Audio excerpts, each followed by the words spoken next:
Hey guys, आज हम discuss करने जा रहे हैं vision IAS PT 365 social issue को। तो सोशल इशू की हमारी मैगजीन चल रही थी, इसके रिगार्डिंग प्रीवियसली 2 लेक्चर मैं ला चुका हूं, जो कि लिस्ट में दी गई है। तो आप जाके प्लेलिस्ट में देख सकते हैं अगर आपने लेक्चर को नहीं देखा है तो। ये हमारा थर्ड लेक्चर है जिसके रिगार्डिंग हम डिस्कस करेंगे सेकंड पॉइंट हमारा, जो कि है वल्नरेबल सेक्शन के बारे में। ठीक है, तो जो भी वल्नरेबल सेक्शन से रिगार्डिंग जो मेनली इंपॉर्टेंट न्यूज़ है सभी को हम डिस्कस करेंगे इसके अंदर। तो अगर आप लोगों ने नहीं देखा है तो ज़रूर जाके देखिएगा। और आईआर के लेक्चर्स भी हमारे चल रहे हैं, तो अगर आपने वो लेक्चर नहीं देख रहे हैं तो आप फटाफट जाके जल्दी जल्दी जल्दी सारी चीज़ों को कंप्लीट कर लीजिए। ठीक है, विजन के साथ साथ हम इनसाइट आईएएस की भी मैगजीन को कवर कर रहे हैं। तो अभी मैंने ऐसा प्लान किया है कि फटाफट पहले मैं एक एक दो दो मैगजीन को टारगेट करते हुए विजन की कंप्लीट करता हूँ।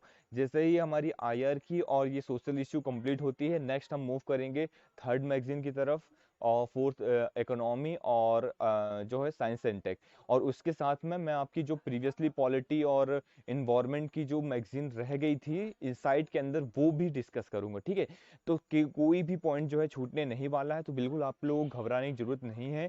मेरे साथ सभी लेक्चर को आप बारी बारी बारी करके देखते चलिए, पढ़ते चलिए।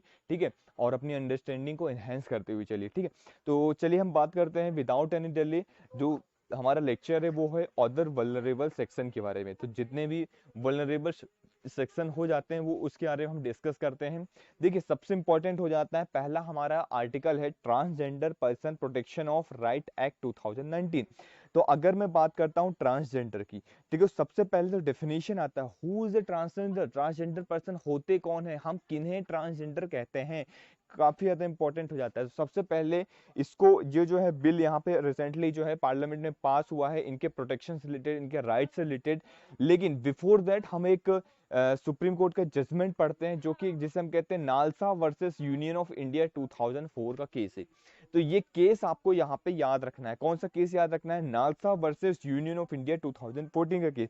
देखिए, इस केस के रिगार्डिंग काफी क्वेश्चन जो है पूछे जा चुके हैं प्रीवियस जितने भी हुए हैं एग्जाम्स उसके अंदर, और अभी भी पूछे आने की संभावना यहाँ पे बढ़ जाती है। यहाँ पे एक तरीके से ऐसा सुप्रीम कोर्ट की गाइडलाइंस दी गई है, सुप्रीम कोर्ट ने यहाँ पे फ्रेमवर्क तैयार किया है ट्रांसजेंडर पर्सन के रिगार्डिंग। ठीक है, कि उनको क्या दिया जाएगा, उनके पास ये राइट होगा। ठीक है, ट्रांसजेंडर के पास ये राइट होगा, तो वो अपने जेंडर को यहाँ पे चूज कर सकते हैं। ठीक है, और उन्हें right to life with dignity का यहाँ पे ये एक पार्ट इसका कहा जाएगा, कि वो जैसे सपोज एक आपसे क्वेश्चन पूछा जा सकता है यहाँ पे, अगर मैं क्वेश्चन अगर आपसे बना के पूछूं कि right to life with dignity के अंदर क्या ये चीज आती है या नहीं। ठीक है, right to choose one gender, आप अपना जेंडर खुद ही चूज कर सकते हैं कि आप ट्रांसजेंडर हैं या नहीं है। ठीक है, पर्टिकुलर। ठीक है, थर्ड जेंडर की यहाँ पे इंक्लूड कर दिया गया। ऑफिशियल जो डॉक्यूमेंट्स वगैरह होते हैं, जितने डॉक्यूमेंट्स होते हैं, जैसे अगर आप लोग भी डॉक्यूमेंट्स भरते होंगे तो पहले आप लोग देखते होंगे सिर्फ दो ही ऑप्शन आता था, मेल आता था या फीमेल आता था। लेकिन अब क्या आने लग गया है, मेल और फीमेल और अदर जेंडर या ट्रांसजेंडर, इस तरीके से जो है ये कॉलम आने लग गए हैं सभी डॉक्यूमेंट्स फॉर्म के अंदर। ठीक है, तो इंपॉर्टेंट हो जाता है। ठीक है, जो थर्ड जेंडर है वो एक तरीके से यहाँ पे याद रखना है आपको, कि जो पर्सन की चॉइस के ऊपर डिपेंड करता है। वो मैंडेट नहीं है कि वो मैंडेटरी है कि वो करना ही है। जो पर्सन अगर वो करना चाहता है तो वो चुन सकता है। ठीक है, उसके रिगार्डिंग इन्हें रिजर्वेशन दिया जाएगा। ओबीसी क्वाटा को जो भी रिजर्वेशन जितना दिया जाता है, सेम रिजर्वेशन इनको दिया जाएगा मार्जिनलाइज सेक्शन के अंदर। ठीक है, तो ये सारे पॉइंट्स आपको यहाँ पे याद रखने हैं। ठीक है, यहाँ पे सजेस्ट किया गया है commission to protect the rights of the committee, जो भी एक तरीके से ऐसा कमिटी बताई जाएगी, सेटअप किया जाएगा। ठीक है, जैसे कि तो आपको यहाँ पे याद रखना है कि यहाँ पे एक कमीशन सेटअप किया जाएगा। जैसे एससी और एसटी के लिए कमीशन जो है सेटअप किया गया है, जैसे national commission for the scheduled caste, national commission for scheduled tribe. ठीक है, national commission for other backward classes recently अभी आया, सेटअप किया गया है। ठीक है, जिसे कॉन्स्टिट्यूशनल प्रोविजन भी दिया गया है। तो वैसे ही यहाँ पे सेटअप करने की बात की जा रही है। ठीक है, तो आई थिंक अगर नालसा जजमेंट के बारे में आपसे पूछा जाएगा, NALSA versus union of India के बारे में, तो 2014 का जो केस था ये आपका क्रिस्टल क्लियर हो गया होगा। ठीक है, आगे हम कुछ की प्रोविजन बात करते हैं, जिसके अंदर डेफिनेशन ऑफ ट्रांसजेंडर पर्सन यहाँ पे बताया गया है। ठीक है, कि ट्रांसजेंडर पर्सन की क्या डेफिनेशन यहाँ पे एक्ट ने डिफाइन किया है, कि transgender person is one whose gender does not match with the gender assigned at the birth।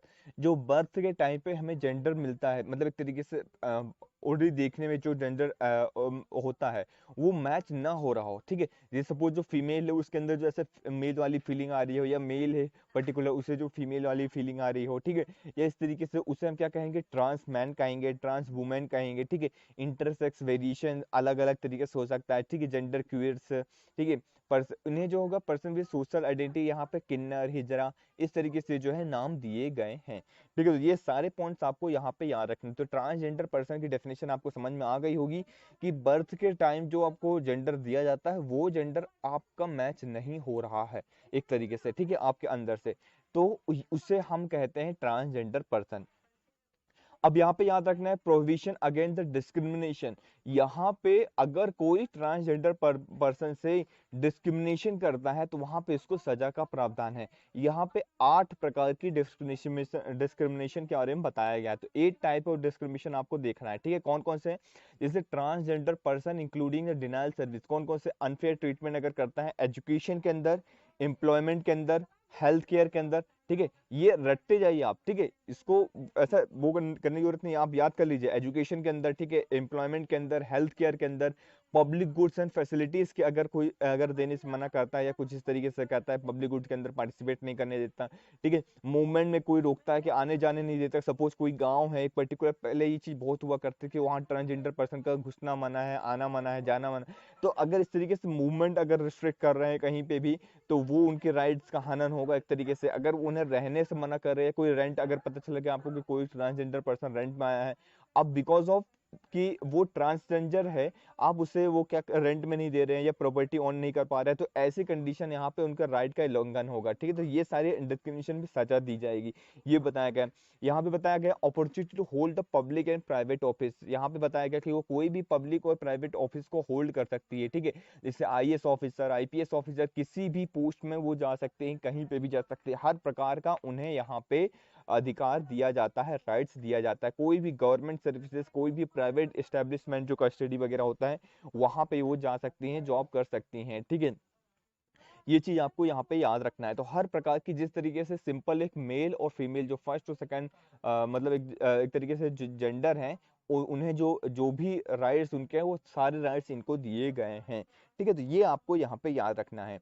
Recognition of identity, वो सेल्फ प्रिस्क्राइब होगा कि वो सेल्फ अपने आप को आइडेंटिफाई करें, ठीक है। और उनको, लेकिन यहाँ पे बताया गया कि जो एक सर्टिफिकेट होगा, कि पर्टिकुलर जो सर्टिफिकेट होगा उनको इशू किया जाएगा, वो किसके द्वारा किया जाएगा, डीएम के द्वारा इशू किया जाएगा। मतलब डिस्ट्रिक्ट मजिस्ट्रेट वहां पे एक सर्टिफिकेट इशू करके देगा, और वो जो डिस्ट्रिक्ट मजिस्ट्रेट देगा किसके रिकमेंडेशन में देगा, एक तरीके से आपको याद रखनी, एक कमिटी रहेगी, सेक्स रीअसेसमेंट सर्जरी, ऐसा ये आपसे ऑप्टेन होगी, ठीक है। उस अगर वो ऑप्टेन कर लेगा सेक्स रीअसेसमेंट सर्जरी, उसके रिगार्डिंग यहाँ पे वो देगा, ठीक है, एक सर्टिफिकेट बना के। तो ये आपको यहाँ पे याद रखना है।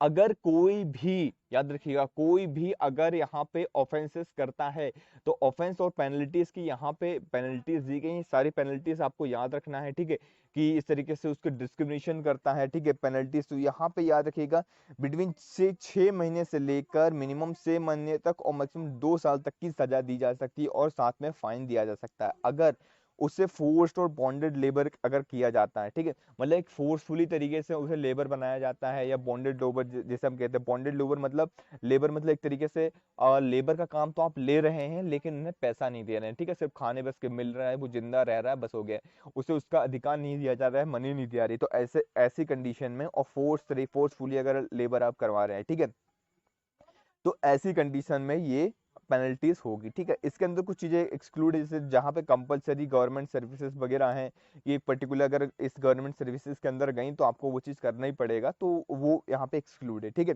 अगर आप पब्लिक जो प्लेसेस है उसको यूज करने से मना करते हैं, डिनाइल करते हैं, तो ऐसी कंडीशन में भी आपको यहाँ पे सजा दी जा मिलेगी, ठीक है। 6 महीने से लेके 2 साल तक की सजा है, ठीक है। अगर आप हाउस होल्ड या विलेजेस वगैरह से जो पहले जो रिमूव कर दिया जाता था, उन्हें हटाते हैं, तो आपको सजा होगी 6 साल से लेके 2 साल तक की सजा। और साथ में फाइन की सजा है। ठीक है, आप उसे फिजिकल, सेक्सुअल और वर्बल, इमोशनल, इकोनॉमिक एब्यूज करते हैं, मतलब अगर पैसा नहीं देते हैं या फिजिकली उसको टॉर्चर कर रहे हैं, ठीक है, सेक्सुअली या वर्बली या इमोशनली टॉर्चर कर रहे हैं, किसी प्रकार का कोई भी टॉर्चर करते हैं तो वहां पे आपको सजा का प्रावधान है। ठीक है, तो ये आपको याद रखना है। नेक्स्ट आगे मूव करते हैं, national council for transgender person, काफी इंपॉर्टेंट हो जाता है ये। ठीक है, ये सेटअप किया जाएगा national council for transgender person. जिस तरीके से हमने अभी देखा था national commission for the schedule caste, national commission for schedule tribes, national commission for other backward classes. ठीक है, ठीक है, तो ये इंपॉर्टेंट हो जाता है कि इनके रिगार्डिंग भी एक नेशनल काउंसिल जो है सेटअप किया जाए, जो भी इस तरीके से कमिटी है यहाँ पे ये इनका रिप्रेजेंटेशन यहाँ पे रहे। ठीक है, तो ट्रांसजेंडर कमिटी का रिप्रेजेंटेशन रहे। ठीक है, एक्सपर्ट्स अलग अलग फील्ड से रहे, इनके रिगार्डिंग यहाँ पे पॉलिसीज फॉर्मुलेट करें, बनाएं, उन्हें इम्प्लीमेंट करें, मॉनिटर करें, एड्रेस करें, ये सारी चीजें इसके रिगार्डिंग होती हैं। तो ये सारी चीजें आपको यहाँ पे याद रखनी है। ठीक है, welfare measures by the government, government ने कौन कौन से वेलफेयर मेजर्स लिए हैं, क्या किया है, वो सारी चीजें हम डिस्कस करते हैं। ठीक है, गवर्नमेंट ने क्या किया है, यहाँ पे 20 स्टेप्स उठाए, जैसे रेस्क्यू एंड रिहेबिलिटेशन सेंटर बनाया है, वोकेशनल ट्रेनिंग बताया है। ठीक है, सेल्फ एम्प्लॉयमेंट करने के लिए कि पर्टिकुलर वो एम्प्लॉयमेंट नहीं है, ठीक है, तो जो एजुकेट नहीं उन्हें एजुकेट किया जाएगा। ठीक है, ऐसे ऐसे अलग अलग तरीके से स्कीम्स लेके आया जाए, जो कल्चरल एक्टिविटीज को यहाँ पे पार्टिसिपेट करवाएं, उन्हें आगे बढ़ाएं। ठीक है, तो एक तरीके से उनका ओवरऑल डेवलपमेंट, उन्हें प्रमोट करने के लिए ये सारी चीजें जो है यहाँ पे गवर्नमेंट के द्वारा की जा रही हैं। हेल्थ केयर की अगर मैं बात करता हूँ तो गवर्नमेंट ने उन्हें फैसिलिटेट किया है। ठीक है, कि उनका जो सेपरेट HIV सर्विलियंस रहे, ठीक है, हो, ठीक है, उन्हें जो भी है सेपरेट HIV सर्विलेंस रहे, जो सेक्स रीअसेसमेंट जो सर्जरीज होती हैं, सपोज पर्टिकुलर अगर कोई पर्सन मेल है, अगर उसे फीमेल में सर्जरी करवा के उसे फीमेल बनना है, ठीक है, उसके अंदर वो चीज़ नहीं आ रही है, उसे लगता है कि वो मेल नहीं है, भगवान ने उसे बाहर से तो मेल बनाया है, ठीक है, ऑर्गन के थ्रू तो उन्हें मेल बनाया, लेकिन वो मेल नहीं है, तो वो फीमेल में कन्वर्ट हो सकता है। ठीक है, ये यहाँ पे सर्जरीज वगैरह का प्रावधान यहाँ पे किया गया है। ठीक है, तो सारी चीजें जो है इंपॉर्टेंट हो जाती है। और थोड़ा सा हम आगे चलते हैं इस बिल के रिगार्डिंग। इस बिल में जो इशूज हैं, क्या यहाँ पर नेगेटिव पॉइंट्स है, अगर आपसे को कभी पूछा जाए तो ये आपको याद रखना है। क्या limited rights to self identification, मतलब खुद को आइडेंटिफिकेशन करने के लिए यहाँ पे कुछ लिमिटेड राइट्स दिए गए हैं कि यहाँ पे एक कमेटी बनेगी, वो कमेटी फिर क्या करेगी, यहाँ पे रिकमेंडेशन देगी, डिस्ट्रिक्ट स्क्रीनिंग जो कमेटी होगी, याद रखिएगा। ठीक है, डिस्ट्रिक्ट स्क्रीनिंग कमेटी, वो डीएम को, फिर डीएम वहाँ पे एक तरीके से सर्टिफिकेट इश्यू करेगा। तो ये थोड़ा सा यहाँ पे एक नेगेटिव पॉइंट आप यहाँ पे बता सकते हैं कि एक तरीके से नेगेटिव पॉइंट है। ठीक है, कि सेल्फ आइडेंटिफिकेशन का ये नेगेटिव पॉइंट है, जब तक उन्हें सर्टिफिकेट नहीं मिलेगा तब तक वो ये ट्रांसजेंडर पर्सन की कैटेगरी में नहीं आएगा।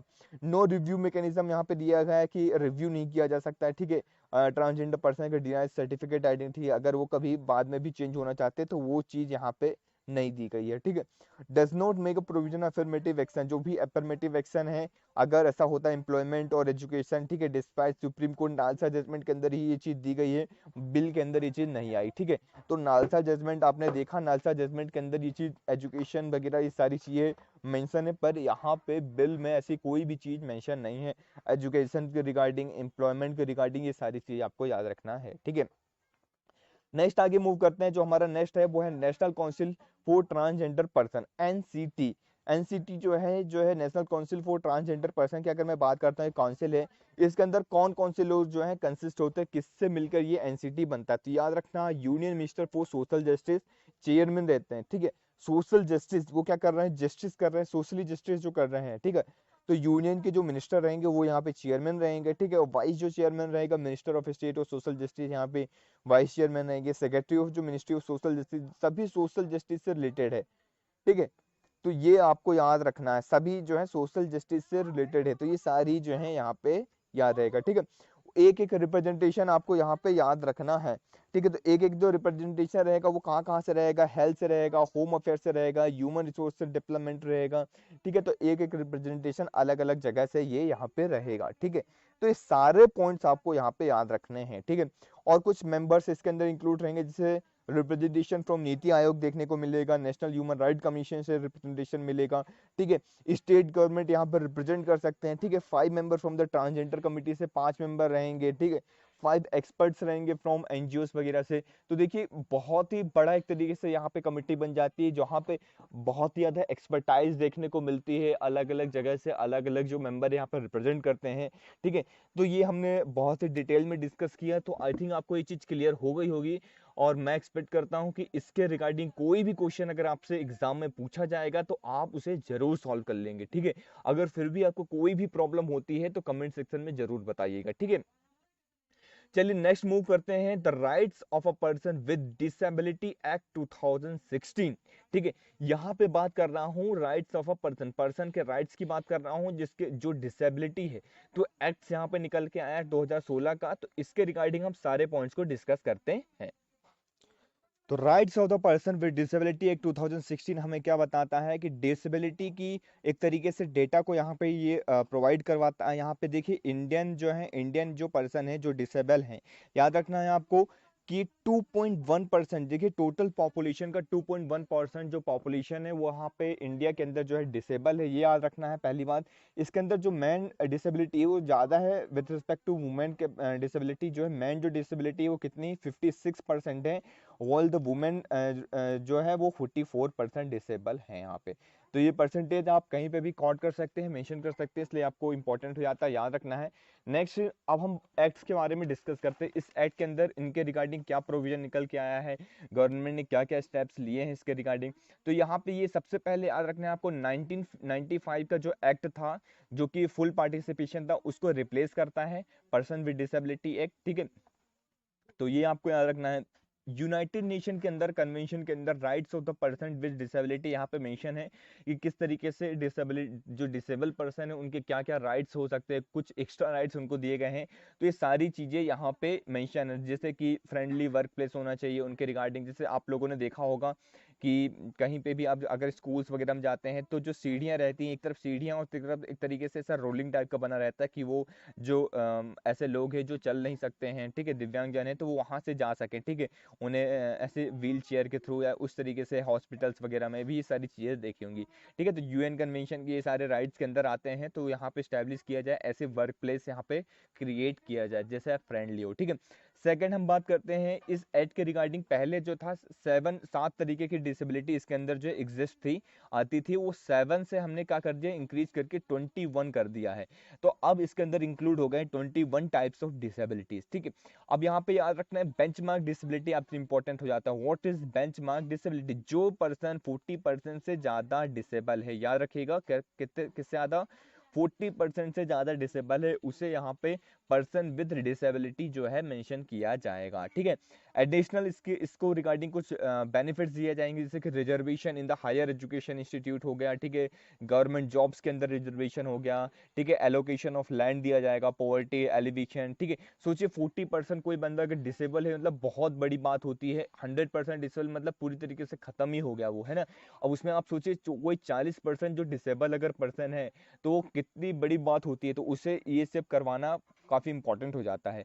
जो भी ये इस तरीके से अगर कोई बच्चा है जो 6 से 18 साल तक का डिसेबल है तो उसे फ्री एजुकेशन दी जाएगी, ये प्रोविजन लेके आया गया, काफी अच्छे अच्छे प्रोविजन है। ठीक है, रिजर्वेशन हो गया, वैकेंसी हो गया, जो रिजर्वेशन होता था, वैकेंसीज जो होती थी गवर्नमेंट जॉब के अंदर उसके रिगार्डिंग जो रिजर्वेशन दिया जाता था, तो पहले 3% दिया जाता था, अब 3% से इंक्रीज करके कितना कर दिया गया है, 4% कर दिया गया है। तो ये पॉइंट्स भी आपको याद रखना है। देखिए ये काफी इंपॉर्टेंट हो जाता है कि क्वेश्चन आपसे पूछा जा सकता है कितने परसेंट इंक्रीज किया है, तो 1% इंक्रीज किया है, पहले कितने था 3% था, अभी कितना है 4% है।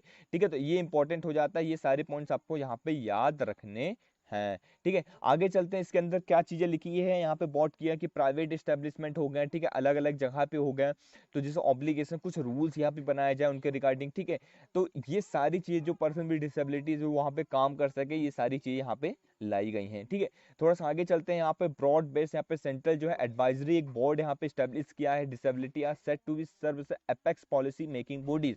ठीक है, तो यहाँ पे एक एपेक्स पॉलिसी मेकिंग बॉडीज हो गए कि जो भी डिसेबल पर्सन है उनके रिगार्डिंग कोई भी अगर इस तरीके से लॉ बनता है, कोई भी रूल्स रेगुलेशन बनते हैं, तो ये सारी बॉडी यहाँ पे देखेगी, एपेक्स लेवल की, नेशनल लेवल की बॉडी होगी। ठीक है, नेशनल और स्टेट फंड यहाँ पे क्रिएट किया जाएगा उन्हें फाइनेंशियल सपोर्ट देने के लिए, ठीक है, डिसेबल पर्सन को। तो ये आप पॉइंट्स आपको यहाँ पे याद रखना है, ठीक है। For strengthening the prime minister accessible intent campaign, याद रखिएगा, ठीक है। जो यहाँ पे पहले जो हो गए डिसेबल जो पर्सन होते थे उन्हें मतलब एक तरीके से सब कहा जाता था, विकलांग वर्ड यूज किया जाता था, ठीक है। अब लेकिन हमारे देश के प्रधानमंत्री जी ने क्या उनके लिए एक नया वर्ड यूज किया, क्या यूज किया, दिव्यांग। तो देखिए इस तरीके से आप चीजों को पर्सपेक्टिव को चेंज कर सकते हैं, ठीक है, मतलब दिव्यांग दिव्यांग। तो इस तरीके से भी आप स्पेशली एबल्ड पर्सन जो इंग्लिश में आप उन्हें कह सकते हैं, ठीक है, डिसेबल ना कहते हुए। तो ये सारे पॉइंट्स भी आपको इस तरीके से आप मेंशन कर सकते हैं, एथिक्स वगैरह में आपके यूज हो सकते हैं। कोई भी अगर कुछ तरीके से क्राइम करता है या उन्हें पब्लिक बिल्डिंग्स वगैरह हो गया, गवर्नमेंट टाइम फ्रेम में अगर उन्हें परेशान करता है, कुछ भी इस तरीके से करता है उनके रिगार्डिंग, ठीक है, तो वहाँ पे पेनल्टीज वगैरह का भी ऑफेंस यहाँ पे दिया गया है, पेनल्टी वगैरह, ठीक है, अगर लॉ को इसको वायलेट करता है तो, ठीक है। इसके रिगार्डिंग स्पेशल कोड्स जो है डिजाइन किए जाएंगे, जो इस रिगार्डिंग जो भी कंसर्न होते हैं, violation of the person with disability जो एक्ट है, इसको अगर कोई वायलेट करता है तो स्पेशल कोड जो है क्रिएट किया जाएगा। तो ये भी आपको यहाँ पे याद रखना है, ठीक है। Now we are going to discuss United Nation Convention of Right of Person with Disability। United nation की कन्वेंशन ने, जो कि हमारी एक इंटरनेशनल बॉडी है, आपको याद रखना है, ठीक है। पर्सनल विद डिसेबिलिटी के रिगार्डिंग बहुत सारे पॉइंट्स इन्होंने रखे हैं, तो ये आपको याद रखना है, ठीक है। तो ये जो लॉ है ये फोर्स में आया था 2008 से, आपको याद रखना कब से फोर्स में आया था, 2008 से ये फोर्स में आया था, ठीक है। ये पहली टाइप का, ये first comprehensive human right treaty है, याद रखिएगा, पहला ह्यूमन राइट ट्रीटी है 21st सेंचुरी का, जो कि लीगली बाइंडिंग है, ठीक है। जो पहली बार ऐसा हो रहा है कि अगर आपने साइन किया है, ठीक है, रेटिफाई किया है, तो आपके ऊपर ये क्या है, लीगली बाइंडिंग है। तो ये पॉइंट्स आपको यहाँ पे याद रखना है, ठीक है। क्या है ये लीगली बाइंडिंग, मैं बार बार जोर दे रहा हूँ इसलिए आपको ये चीज याद रखना है। कभी कभी इस तरीके से क्वेश्चन पूछ लिए जाते हैं, क्या ये लीगली बाइंडिंग है या नहीं। अक्सर हम पढ़ते हैं चीजों को कि वो लीगली बाइंडिंग नहीं है, लेकिन यहाँ पे ये पहली टाइप का ऐसा है जो लीगली बाइंडिंग है, ठीक है। यहाँ पे गाइडिंग प्रिंसिपल दिया गया है कि आप उनके रेस्पेक्ट करिए, डिग्निटी, नॉन डिस्क्रिमिनेशन, मतलब आप उनके साथ डिस्क्रिमिनेट मत करिए, ठीक है। उनके साथ पार्टिसिपेट करवाइए, ठीक है। सोसाइटी के अंदर अंदर उनको इंक्लूजन करवाइए, मतलब एक तरीके से जैसा आप एक सोसाइटी का पार्ट है, वो भी सोसाइटी का एक पार्ट है, उनको भी इक्वल अपॉर्चुनिटी मिलनी चाहिए, उनको भी एक तरीके से मान और सम्मान मिलना चाहिए, मैन और वुमेन के रेस्पेक्ट मिलनी चाहिए, हर प्रकार का उनको यहाँ पे मिलना चाहिए। तो ये आपको यहाँ पे याद रखना है, ठीक है। इसके रिगार्डिंग इन्होंने कुछ एक्सप्लाइट किया है डिसेबिलिटी को, ठीक है। एनोगेशन, जिससे disability not fix can alter depending on privilege environment society and society. इन्होंने कोई फिक्स नहीं किया कि यार किससे हम डिसेबिलिटी जो है करार किया जाएगा, मतलब एक तरीके से फिक्स डेफिनेशन नहीं क्रिएट करी। उन्होंने बोला है कि सोसाइटी के हिसाब से देखा जाएगा किस सोसाइटी में कहाँ कैसी क्या जरूरत है, ठीक है। तो सोसाइटी यहाँ पे जो है जिस तरीके से इंडिया ने यहाँ पे डिफाइन किया है, ठीक है, डिसेबिलिटी को, तो उस तरीके से अलग अलग सोसाइटी अपने लिए अपने लेवल पे अलग अलग डिफाइन कर सकती है, ठीक है।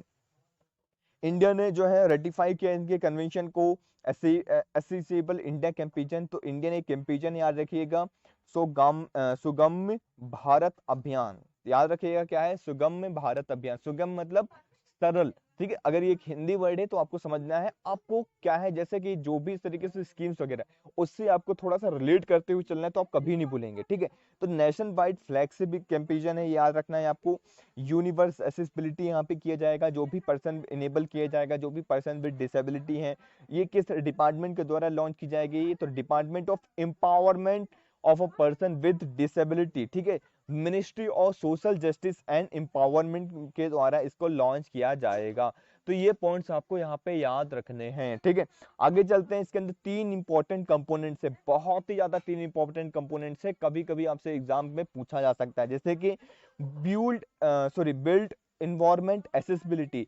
आप इन्वायरमेंट एसेसिबिलिटी को इस तरीके से क्रिएट करें, जैसे कि मैंने स्टार्टिंग में डिस्कस किया था, किस तरीके से आपको सीढ़ियां बनानी, किस तरीके से आने जाने के लिए बनाना है, ठीक है। अगर कोई इस तरीके से है तो आपको ये बहुत सारी चीजें जो है बिल्डिंग के अंदर, इंफ्रास्ट्रक्चर के अंदर आपको क्रिएट करना है, ठीक है। ट्रांसपोर्ट सिस्टम इस तरीके से बनाना है आपको, इंफॉर्मेशन कम्युनिकेशन इको फ्रेंडली यहाँ पे तैयार करना है। जैसे कि आपको मैं अगर आने वाले लेक्चर में भी ये चीज बताऊंगा किस तरीके से आगे आने वाले अपने वेरियस एप्स हैं जो यहाँ पे नोट वो पहचान सकते हैं। करंट अफेयर्स के लेक्चर में मैंने प्रीवियसली डिस्कस किया है, ठीक है, कि जो नोट्स वगैरह उसको आप पहचान सकते हैं कि कितने के नोट्स हैं, अगर जो लोग देख नहीं पाते उनके लिए, ठीक है। तो ये सारे पॉइंट्स आपको यहाँ पे याद रखना है। कुछ और न्यूज देख लिया, जैसे कि नेशनल डिजास्टर मैनेजमेंट गाइडलाइंस, ठीक है। देखिए इसके रिगार्डिंग यहाँ पे बताया गया है कि मिनिस्ट्री ऑफ होम अफेयर्स ने, किसने, मिनिस्ट्री ऑफ होम अफेयर्स ने, ठीक है। तो मिनिस्ट्री ऑफ होम अफेयर्स के द्वारा यहाँ पे रिलीज किया जाता है नेशनल डिजास्टर मैनेजमेंट गाइडलाइंस। तो यहाँ पे एक national disaster management guidelines release की गई हैं, ठीक है। इसमें कुछ बहुत सारी जो है पॉइंट्स दिए गए हैं कि किस तरीके से जो भी डिसेबिलिटी इंक्लूसिव है उसको डिजास्टर रिस्क रिडक्शन उनका करना है, किस तरीके से उनको प्रोवाइड करवाना है सारी फैसिलिटीज वगैरह, और अगर कभी डिजास्टर आता है तो उनके लिए क्या उपाय लिए जाएंगे, सारी चीजें इसके अंदर जो है मेंशन है, ठीक है।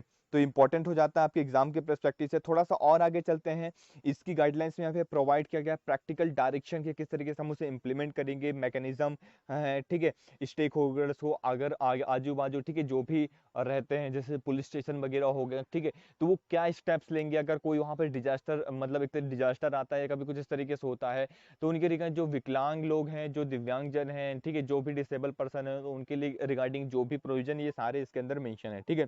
कुछ गाइडलाइंस आप देख लेते हैं, जैसे कि सेंटर ने यहाँ पे कंडक्ट किया है सेंसस, ठीक है, याद रखिएगा, conduct census and survey for the people with disability, ठीक है। तो उनका डेटा रखने के लिए किस एरिया के अंदर कहाँ पे कितने डिसेबल पर्सन है, कितने परसेंट डिसेबल है, और किस लेवल तक के डिसेबल है, कौन सा टाइप का डिसेबल है, ठीक है। इस तरीके से वेरियस डेटा को यहाँ पे एक्सट्रैक्ट किया जा रहा है, ठीक है। यहाँ पे पर्सन विद डिसेबिलिटी के वहाँ पे डिजास्टर रिस्क रिडक्शन के रिगार्डिंग का कोई डिजास्टर रिडक्शन हो रहा है, ठीक है, तो वो सारी गाइडलाइन यहाँ पे लेके आई गई है, ठीक है। क्या प्रिपेयर्डनेस रहेगी, क्या मिटिगेशन रहेगी, ठीक है, क्या वहाँ पे क्या मेडिकल कंडीशन वहाँ पे कैसी, क्या उसकी यहाँ पे सारी चीजें हो रही हैं, उनको मेडिकल फैसिलिटी मिल पा रही है या नहीं मिल पा रही है, ठीक है।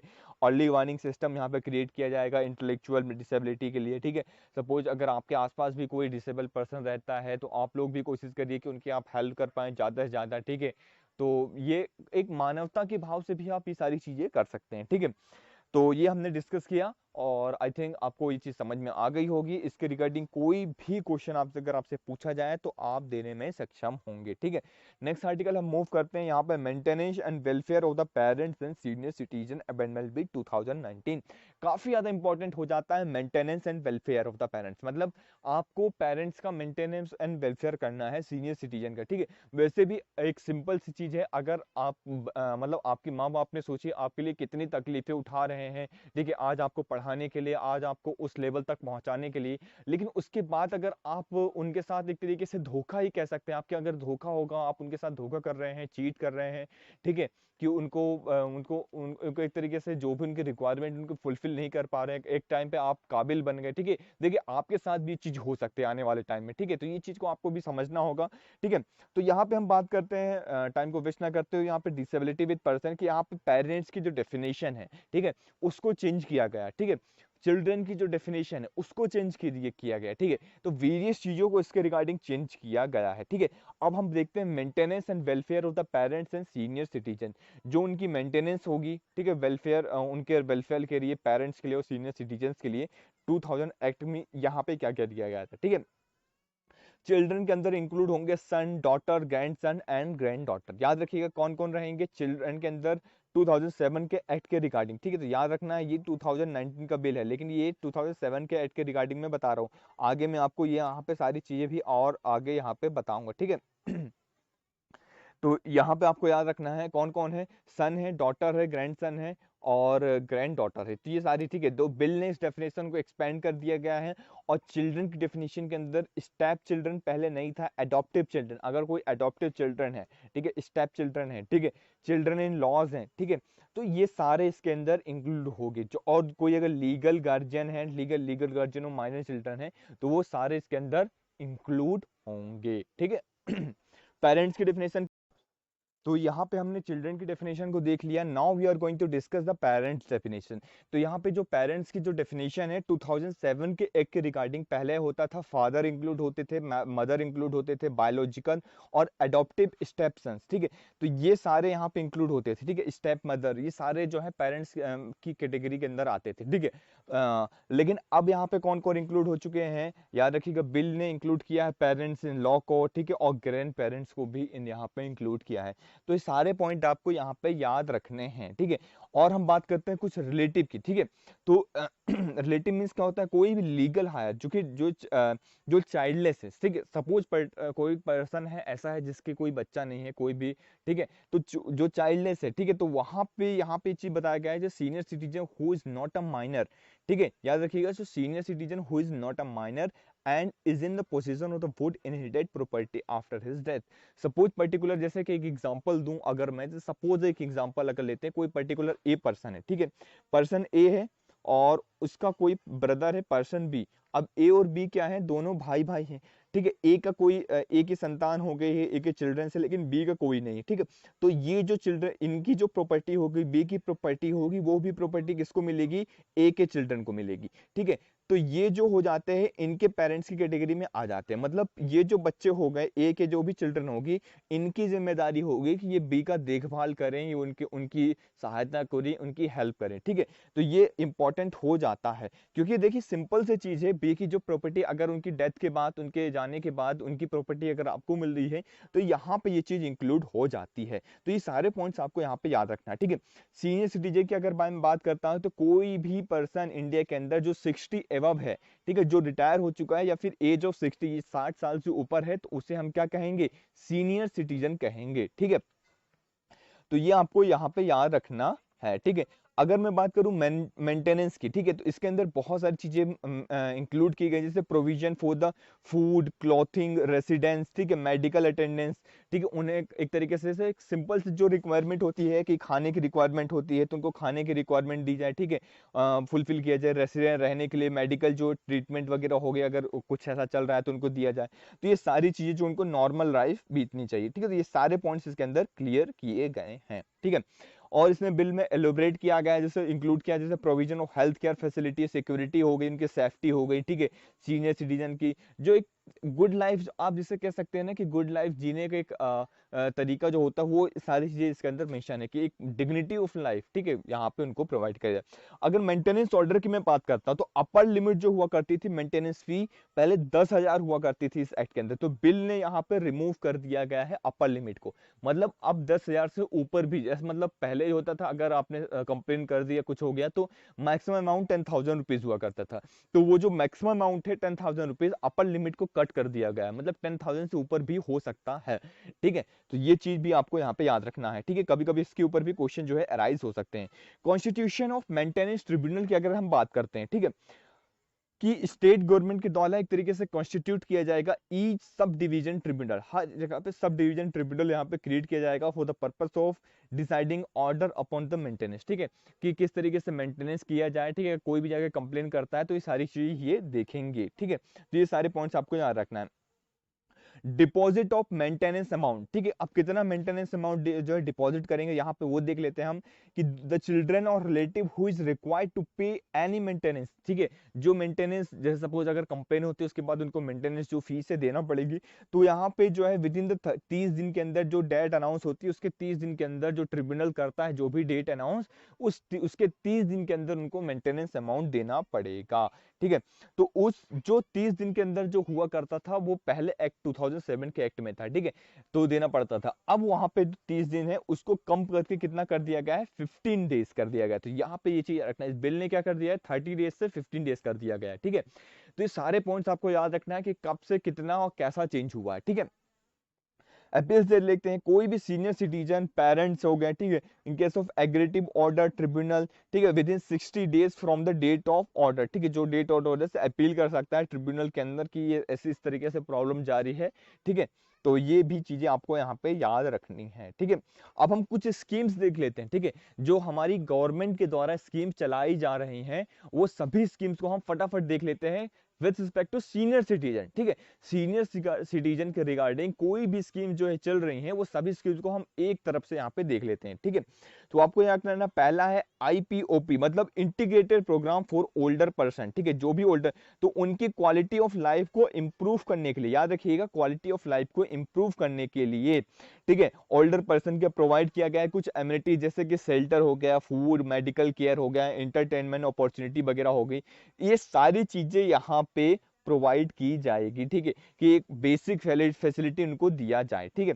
राष्ट्रीय वयोश्री योजना, ठीक है, राष्ट्रीय वयोश्री योजना याद रखना है आपको, ठीक है। इसके अंदर उनको एड दिया जाएगा, असिस्टिव लिविंग डिवाइसेस दी जाएंगे। पर्टिकुलर अगर डिवाइसेस की मैं बात करूं, ठीक है, जो भी बीपीएल कैटेगरी के ऐसे सीनियर सिटीजन, याद रखिएगा यहाँ पे स्पेशल वर्ड मेंशन है बीपीएल कैटेगरी, तो आपको याद रखना है बिलो पॉवर्टी लाइन के जो सीनियर सिटीजन होते हैं, ठीक है, जिनके पास ऐसा पैसा नहीं है, ठीक है, तो उनको असिस्ट किया जाएगा। सपोज कोई अगर कान के सुनने की मशीन हो गया, हियरिंग ऐड हो गई, ठीक है, पर्टिकुलर जैसे डंडा होता है चलने के लिए चाहिए, आंखों के लिए चश्मा चाहिए, पर्टिकुलर जो डिसेबिलिटी हो जाती है ना, एक लो विजन हो गया, हियरिंग इंपेयरमेंट, ये सारी चीजें जो बुढ़ापे की वजह से ऐसा होता है, ठीक है, सीनियरिटी की वजह से जो होता है, तो ये सारी बेसिक एमिनिटीज यहाँ पे प्रोवाइड की जाएंगी राष्ट्रीय वयोश्री योजना के अंदर।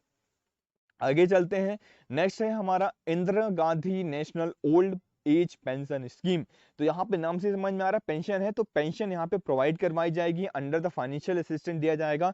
जो भी 60 इयर्स के अबव हैं, तो वहां पे जो भी बीपीएल कैटेगरी के अंदर आते हैं, तो वहां पे 60 साल के ऊपर जो भी बीपीएल कैटेगरी के अंदर आते हैं, तो यहाँ पे उनको क्या दिया जाएगा, पेंशन दिया जाएगा। तो ये आपको यहाँ पे याद रखना है, ठीक है। नेक्स्ट मूव करते हैं, वरिष्ठ पेंशन बीमा योजना वीपीबीपा जो है यहाँ पे गारंटीड कराएगा मिनिमम पेंशन जो है, मिनिमम रिटर्न जो है, सब्सक्रिप्शन अमाउंट एक रहता है, उसके रिगार्डिंग जो भी मिनिमम पेंशन है वो यहाँ पे ये किया जाएगा, ठीक है। नेक्स्ट मूव करते हैं, नेक्स्ट जो हमारी योजना है वो है प्रधानमंत्री वय वंदना योजना, ठीक है। जो भी सोशल सिक्योरिटी है ओल्ड एज के लिए, सिंपली ये देखिए एक तरीके से वीपी बी वाई से रिलेटेड ही है, ठीक है, बीपी बी वाई से रिलेटेड सिंपल सी है, जो हमारा वरिष्ठ पेंशन बीमा योजना है उसी के रिगार्डिंग है, लेकिन ये जो है इम्प्लीमेंट कर यहाँ पे होता है एलआईसी के द्वारा, ठीक है, लाइफ इंश्योरेंस कॉर्पोरेशन के द्वारा इम्प्लीमेंट करवाया जाता है, ठीक है।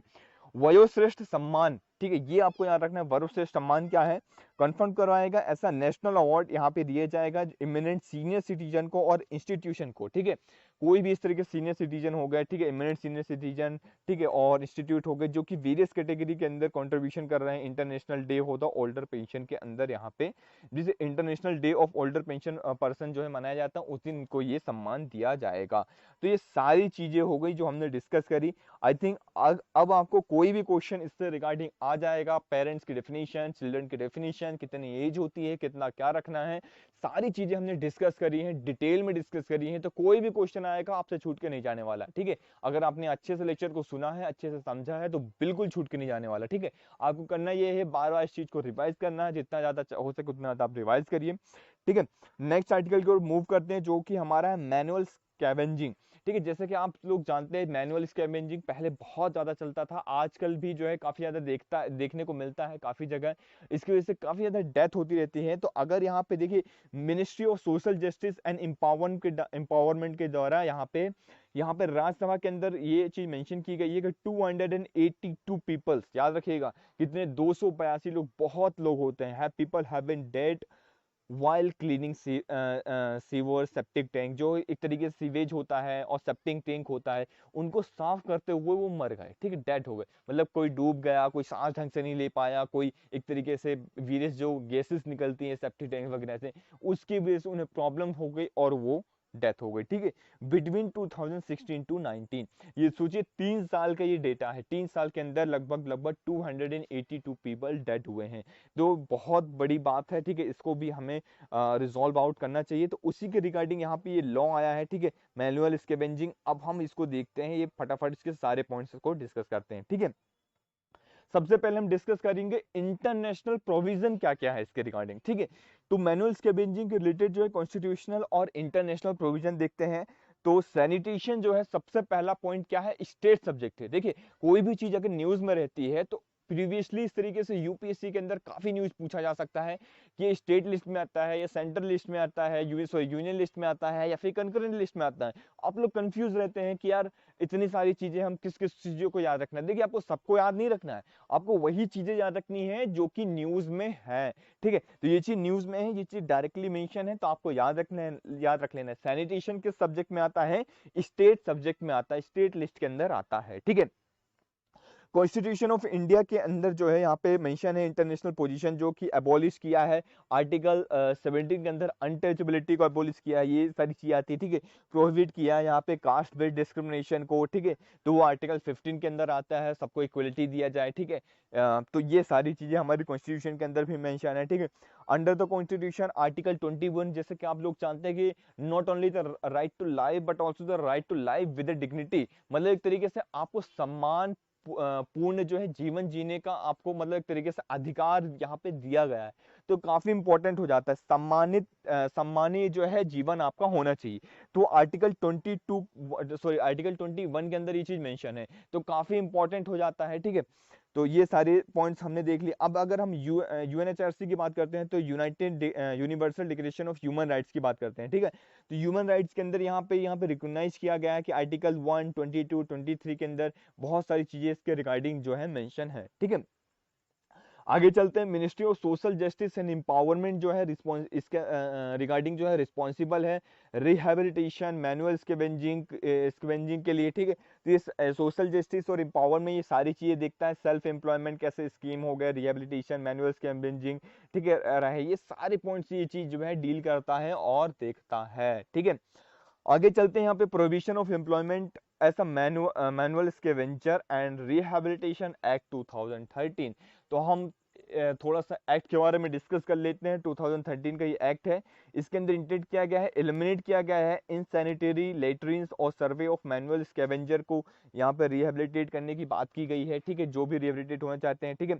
प्रोहिबिट किया गया है एम्प्लॉयमेंट के जो भी मैनुअल स्कैवेंजर हजार्डियस कंडीशन में वो साफ ना करें, जैसे सीवेज हो गया, सेप्टिक टैंक हो गया। देखिए बहुत बड़े बड़े सीवेज होते हैं, सेप्टिक टैंक हो गए हैं, वो देखिए सोचिए घुस जाते हो सेप्टिक टैंक के अंदर, सीवेज के अंदर, और कितना गंदा रहता है। एक ह्यूमन कंडीशन, आप लोग खुद सोचिए कि क्या ये ह्यूमन कंडीशन है, क्या ये एक ह्यूमन की मतलब एक तरीके से वो है कि वो इतनी गंदगी में अंदर घुसे और उसको साफ करे मैनुअली। हम मशीन के द्वारा भी तो उसे साफ कर सकते हैं, लेकिन बिकॉज ऑफ द फूड, पैसों के लिए और पेट भरने के लिए वो ऐसे काम करने में मजबूर हो जाते हैं, ठीक है। तो ये इंश्योर करवाएगी सोशल जस्टिस कि उन्हें इस तरीके से मतलब एक तरीके से एम्प्लॉयमेंट जनरेट किया जाए, एम्प्लॉयमेंट दिया जाए कि वो ऐसे कामों में ना जाएं, ठीक है, हजार्डियस कंडीशन में, कि जहां पे उनकी डेथ होने की संभावना रहे, ठीक है।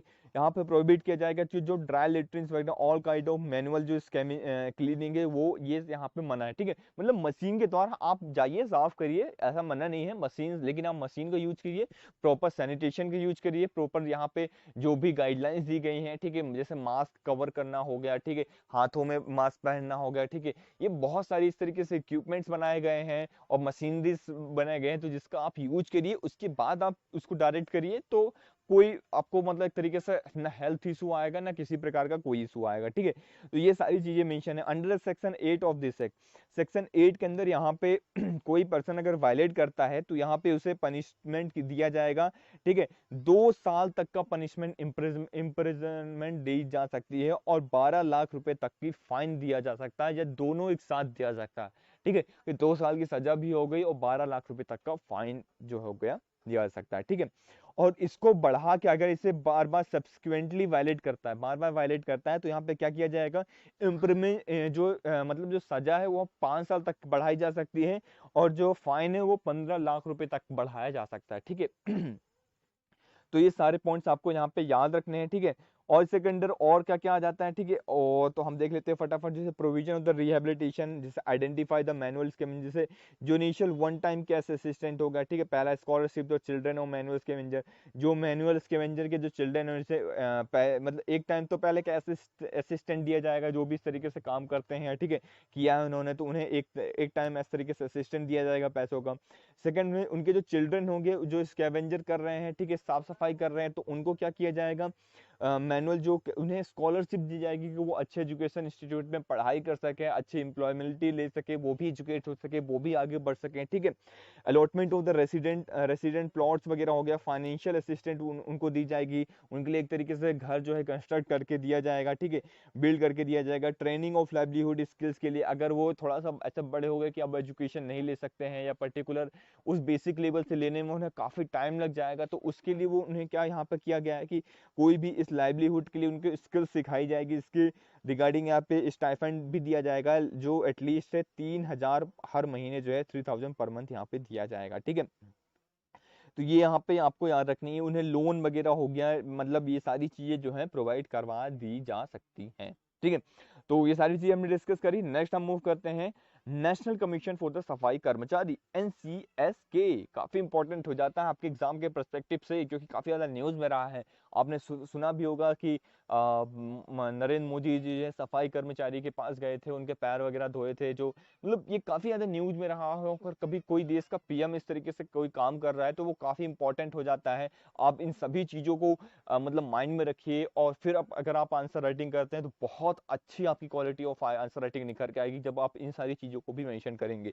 तो वो दिखाएगा कि आप हर एक चीज से आप सीख रहे हैं, आप किस तरीके से चीजों को देख रहे हैं, आपका देखने का पर्सपेक्टिव किस तरीके से चेंज हो रहा है। तो ये सारी चीजें आपके यहाँ पे दिखाती हैं। ठीक है, क्यों आपको वो उन्होंने समझा है कि आपको हर एक लेवल के लोगों को रिस्पेक्ट करनी, क्योंकि समाज के अंदर हर एक इंसान का अपना एक कंट्रीब्यूशन होता है, और विदाउट दैट कोई भी मतलब हमारा जो समाज है एक पर्टिकुलर अच्छे वे में नहीं चल पाएगा। ठीक है, तो ये चीज आपको याद रखना है। NCSK, तो NCSK जो है कॉन्स्टिट्यूट हुआ था 1994 में। इसका स्टेचुरी बॉडी ये आपको याद रखना है नेशनल कमीशन फॉर द सफाई कर्मचारी एक्ट 1993 के तहत। ठीक है, लेकिन कुछ टाइम बाद 2004 में इसे acting as a non statutory body act करता है ministry of social justice empowerment के अंदर। ठीक है, तो याद रखना है जिसका जो टेन्योर होता है वो कितना होता है, यहाँ पे एक्सटेंड कर दिया गया है गवर्नमेंट के द्वारा, रिजोल्यूशन के द्वारा, यहाँ पे मार्च 2022 तक। तो सफाई कर्मचारी का तो ये आपको याद रखना है नॉन स्टेचुरी बॉडी है। ठीक है, पहले स्टेचुरी बॉडी के तहत ये आई थी, लेकिन अभी नॉन स्टेचुरी बॉडी है। तो कभी भी कोई भी बॉडी इस तरीके से आती है जो अपने एक तरीके से रीजन को चेंज करती है। ठीक है, नेचर को चेंज करती है, जैसे स्टेचरी से नॉन स्टेचरी हो तो वो काफी इंपॉर्टेंट हो जाती है। ठीक है, यहाँ पे कॉम्प्रोमाइज हुआ है, 1 चेयरमैन रहेंगे in the rank of the status of union and union minister. एक चेयरमैन जो होंगे यूनियन मिनिस्टर के रैंक के रहेंगे। ठीक है, और अदर 4 मेंबर रहेगा जो कि इसमें लेडी मेंबर भी इंक्लूड रहेंगे। ठीक है, सेक्रेटरी हो गई। ठीक है, और जॉइंट सेक्रेटरी रहेंगे, ये सारे इसके अंदर रहेंगे। ठीक है, तो इसके अंदर और देख लेते हैं, जैसे कि prohibition of employment manual scavenger their rehabilitation act जो है मैंडेट है यहाँ पे कमीशन के अंदर इनहेंस के परफॉर्मेंस को इंक्रीज किया जाए। तो फॉलोइंग फंक्शन यहाँ पे दिए गए, जैसे कि मॉनिटर करे इम्प्लीमेंटेशन ऑफ द एक्ट, किस तरीके से एक्ट जो है इम्प्लीमेंट हो रहा है या नहीं हो रहा है। ठीक है, कंट्रावेंशन और प्रोविजन ऑफ एक्ट यहाँ पे बताया गया है। ठीक है, फाइंडिंग द कंसर्न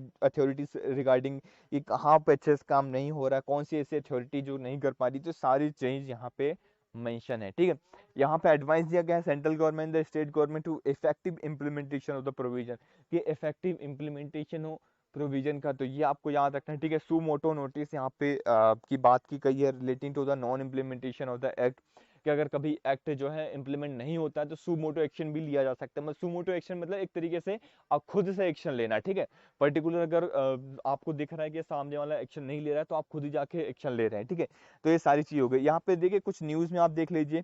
ठीक है, जैसे greater Hyderabad municipal corporation GHMC 2019 ने प्रोक्योर किया है मेन हॉल क्लीनिंग रोबोट। तो उन्होंने एक तरीके से खुद से यहाँ पे बनाया है मेन हॉल क्लीनिंग रोबोट, जिसे हम बंदी कूट कहते हैं। ठीक है, which help to practice manuals के मेन्यू, जो हेल्प करता है। तो एक तरीके से रोबोट जाएगा और वहाँ की साफ सफाई करेगा और सारी चलेगा। ठीक है, तो ये इंपॉर्टेंट हो जाता है। ठीक है, तो हमने ये सारी चीज डिस्कस करी। ठीक है, अब हम चलते हैं नेक्स्ट, बात करते हैं D notified nomadic and semi nomadic communities के बारे में। देखिए, डिनोटिफाइड नोमैडिक और सेमी नोमैडिक जो कम्युनिटीज़ होती हैं इसके बारे में हम डिस्कस कर लेते हैं। तो ये न्यूज़ में क्यों है, देखिए इतना ज़्यादा इंपॉर्टेंट नहीं है, तो आपको इसके सारे पॉइंट्स रटने की ज़रूरत नहीं है। मैं आपको जो जो बताता चलूँगा उसको आपको याद रखना है। ठीक है, ये जो ट्राइब है कहाँ से बिलोंग करती है, तो मध्य प्रदेश से बिलोंग करती है। ठीक है, तो ये इंपॉर्टेंट इन्फॉर्मेशन याद रखनी है आपको, कहाँ से बिलोंग करती है, मध्य प्रदेश के अंदर से। ठीक है, सेमी नोमैडिक और जो भी नोमैडिक ट्राइब्स हो गए, डिनोटिफाइड ट्राइब्स हो गए। ठीक है, तो MP के अंदर आते हैं। जब MP के अंदर जो इसका पॉपुलेशन है 7 to 8% of the state population, इनकी जो होती है 7 to 8% जो पॉपुलेशन है वो डिनोटिफाइड नोमैडिक और सेमी नोमैडिक कम्युनिटीज के अंदर है, जो कि ऐसा उनको फियर लग रहा है, ऐसा डर लग रहा है कि वो जो है NPR और NRC की वजह से क्या हो जाएगा, उनका जो मतलब एक तरीके से सिटीजनशिप है लूज हो सकती है। अब थोड़ा सा डिटेल हम चलते हैं इसके रिगार्डिंग, ठीक है।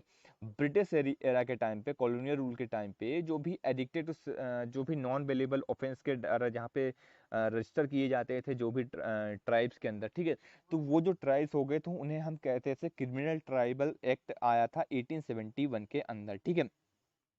क्रिमिनल ट्राइबल एक्ट, उस एक्ट के अंदर जो जो ट्राइब आ गई थी उन्हें हम नोमेडिक, सेमी नोमेडिक और डिनोटिफाइड ट्राइब कहते हैं, ठीक है। उसके रिगार्डिंग फिर आया क्रिमिनल एक्ट सीटीए 1924 में, ठीक है। अंडर दिस है लोकल गवर्नमेंट जो हो गई यहाँ पे रिफॉर्मेटिव स्कूल सेपरेट बनाने गए, ठीक है, क्रिमिनल ट्राइबल चिल्ड्रन को, तो उसे उन्हें एक तरीके से क्रिमिनल मानने लग गए थे, ठीक है, जो भी वो ट्राइब हो गए थे उन उस फुल ट्राइब्स को भी एक तरीके से क्रिमिनल करार दे दिया गया था, ठीक है।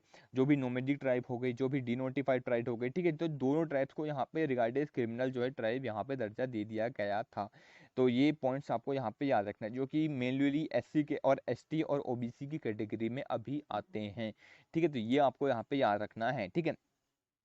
फिर इसके बाद जब हमारा जो कंट्री जो है इंडिपेंडेंट हुआ, तो उसके बाद यहाँ पे एक रिपोर्ट आती है। सबसे पहले तो इस रिपोर्ट के बारे में आप पढ़ लीजिए, कमिटी के बारे में, अनंत सैनम, ठीक है,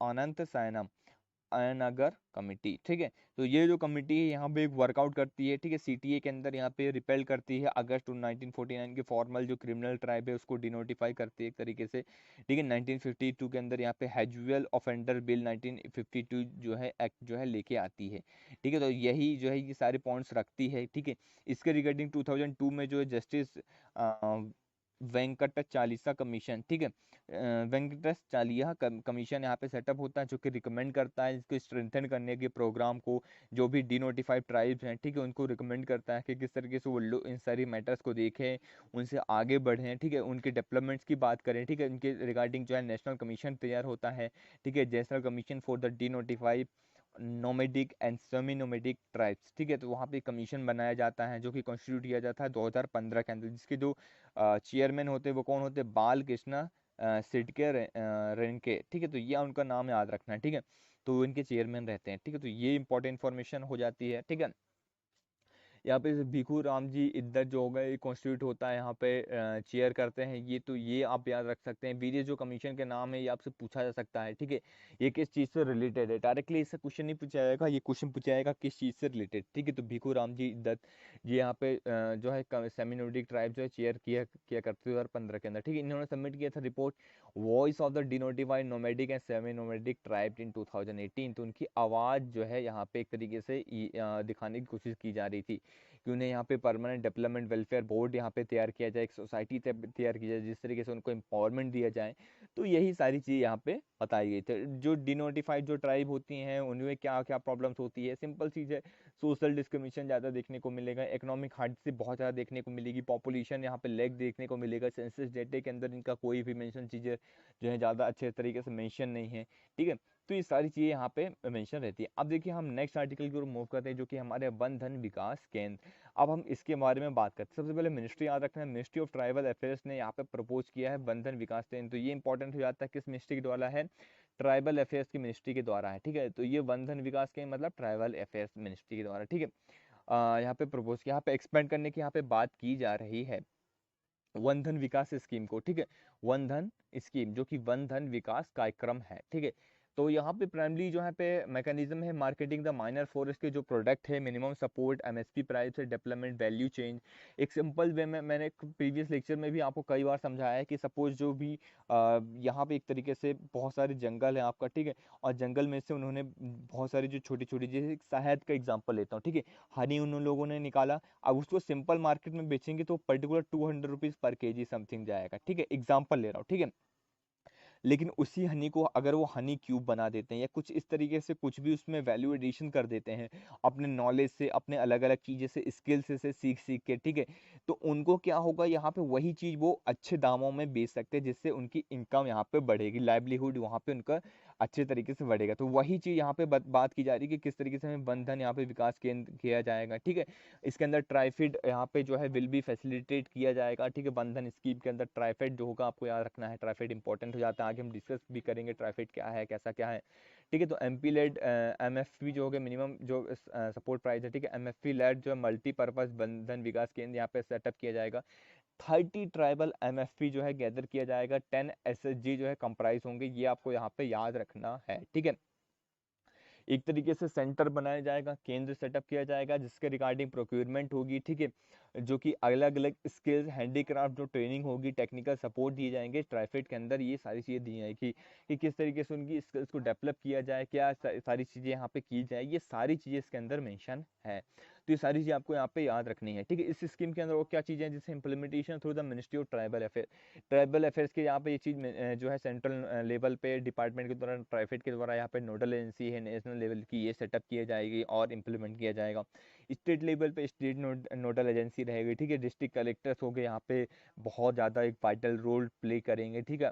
ग्रास रूट लेवल पे लोकल जो हो गए केंद्र वगैरह हो गए, एसएचजी वगैरह हो गए, ये सारे जो है यहाँ पे हेल्प करेंगे यहाँ पे बढ़ाने, टीपीएसयूज वगैरह हो गए, सीएसआर जो फंड्स होते हैं, कॉर्पोरेट सोशल रिस्पॉन्सिबिलिटीज होती हैं, ये सारी चीज़ें इसके अंदर आएंगी, ठीक है। तो ये आपको आई थिंक क्लियर होगा जैसे कि मैंने बोला था ट्राइफेड के बारे में डिस्कस करते हैं। ट्राइफेड क्या है आपको याद रखना है, फुल फॉर्म सबसे पहले tribal cooperation marketing development federation of India, इसे हम कहते हैं ट्राइफेड, ठीक है।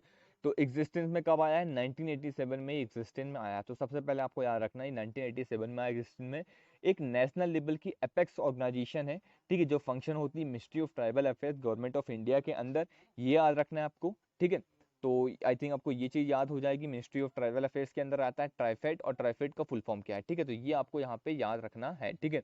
अल्टीमेट ऑब्जेक्टिव क्या है, ट्राइबल पीपल की economic socio economic development, social level पर उनका डेवलपमेंट हो पाए, ठीक है, समाज में उनका स्तर बढ़ पाए, इकोनॉमिक डेवलपमेंट हो पाए, मार्केट, ये सारी चीज़ें वो देखेंगे, उनकी लाइवलीहुड को इंक्रीज करने की बात की जा रही है इसके अंदर, ठीक है। माइनर फॉरेस्ट जो प्रोड्यूस है, आपको मैं बता दूं जो माइनर फॉरेस्ट प्रोड्यूस है वो क्या क्या चीज़ होती है, इसकी डेफिनेशन देखिए।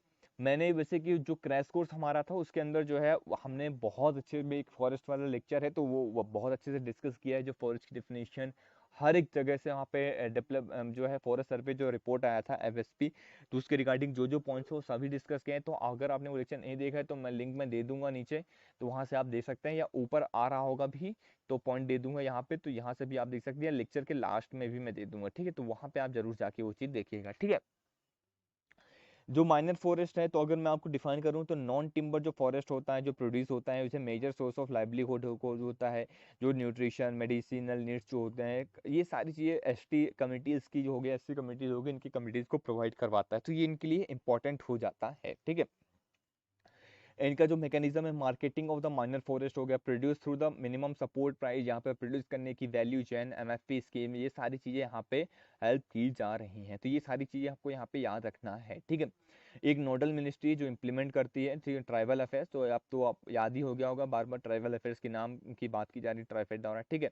सपोर्ट प्राइमरी वैल्यू एडिशन की जो मैंने अभी आपको बात किया, जिससे कोल्ड स्टोरेज वगैरह हो गया, इंफ्रास्ट्रक्चर यहाँ पे तैयार किया जाएगा वैल्यू एडिशन के लिए, प्राइमरी वैल्यू एडिशन, जो एक प्राइमरी लेवल पे आप कर सकते हैं, जैसे कि जो भी मैंने शहद की बात करी थी, हनी की बात करी थी कि हनी किस तरीके से लाएगी, उसका क्यूब बनाया जाएगा, तो ये बहुत इंपॉर्टेंट हो जाता है। इस तरीके से एग्जांपल्स भी आप मेंशन कर सकते हैं, जो कि स्कीम होगी हर स्टेट के अंदर ये एप्लीकेबल होगी, ठीक है। और चलिए आज का हम नेक्स्ट और बट नॉट द लीस्ट और लास्ट आर्टिकल को डिस्कस करते हैं, जो कि है एकलव्य मॉडल रेसिडेंट स्कूल। अब देखिए एकलव्य के बारे में आप सभी लोग आई थिंक जानते होंगे, ठीक है।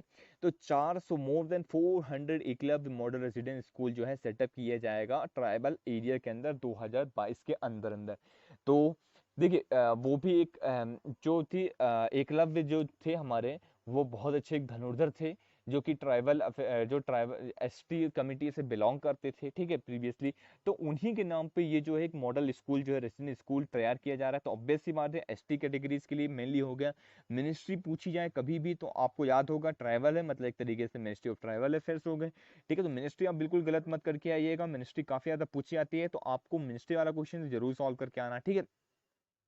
ईएमआरएस सेटअप यहाँ पे स्टेट किया जाएगा, ग्रांट्स दिए जाएंगे, आर्टिकल 275 क्लॉज 1 के अंदर कॉन्स्टिट्यूशन ऑफ इंडिया के अंदर चीज मेंशन है, तो ये चीज दिया जाएगा, ठीक है। अब देखिए मैनेजमेंट ऑफ ईएमआरएस जो है, अगर मैं बात करूँ एकलव्य मॉडल जो स्कूल है ईएमआरएस को शॉर्ट फॉर्म में, ठीक है।